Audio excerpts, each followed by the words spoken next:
भोजपुरिया समाज चैनल में आप सबके स्वागत बा। भोजपुरी के तमाम खबर सबसे पहले जाने खातिर भोजपुरिया समाज चैनल के सब्सक्राइब कर दी और घंटी पर जरूर दबा दी।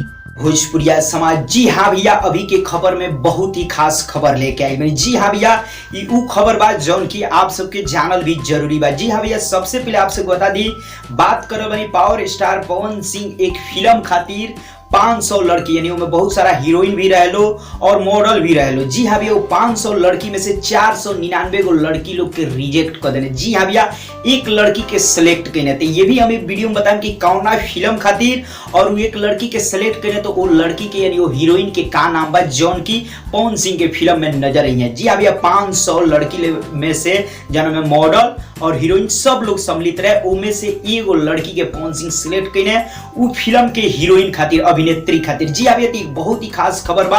आप सबकी याद हुई, आज से बहुत पहले ही पवन सिंह की एक फिल्म शूटिंग हो चुकल बा, जौना फिल्म के नाम बा बॉस। जी हाँ भैया, बॉस फिल्म जौन की बहुत बड़ी बजट की फिल्म, जौना की इंतजार भी बा और शायद अभी तक ये फिल्म के रिलीज भी कर दिया गई, लेकिन आप सबके पता बा सिनेमा घर बंद चल रहा बा, जौना के वजह से ये फिल्म के अभी तक आप सबके बीच में ना ट्रेलर आइल बा ना पर्दा पर फिल्म रिलीज हुई बा। बहुत जल्द रिलीज हुई, जब सिनेमा घर खुली तो रिलीज डेट भी आई। तो जी हाँ भैया, वो फिल्म में जो हीरोइन बाड़ी भैया, वो हीरोइन के नाम बा आरसिया, यानी पवन सिंह और आरसिया की जोड़ी बतौर आप सबके फिल्म में देखे के मिली, जौन की लीड रोल में और भी बहुत हीरोइन बाड़ी लो, लेकिन लीड रोल में आरसिया बाड़ी, जौन की आप सबके बता दी कि ये फिल्म के हीरोइन खातिर सिलेक्शन जब होते रहे तो में भैया 500 लड़की के नाम रहे, फोटो रहे, उनमें से एक लड़की के पवन सिंह सेलेक्ट करने, यानी 499 लड़की के रिजेक्ट कर देने, जना में हीरोइन और मॉडल सब लोग रहे, उनमें से एक लड़की के सिलेक्ट करने, तो उन लड़की के बाद तो उनके नाम बा आरसिया। जी अब ये फिल्म बन के तैयार बा, जब फिल्म पर्दा पर आई तो बतौर ई दोनों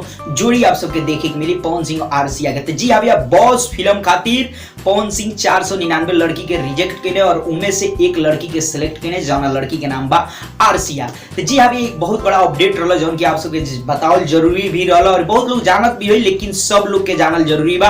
तो भैया हम यह आप सबके रिपोर्ट कितना पसंद आई और आरसिया का अगर आप सब देख लेबे तो आप सबके कितना अच्छा लागेली जरूर कमेंट करके बताई, और चलते चलते वीडियो को लाइक करिए और ज्यादा से ज्यादा शेयर करी ताकि हर कोई खबर जान सके।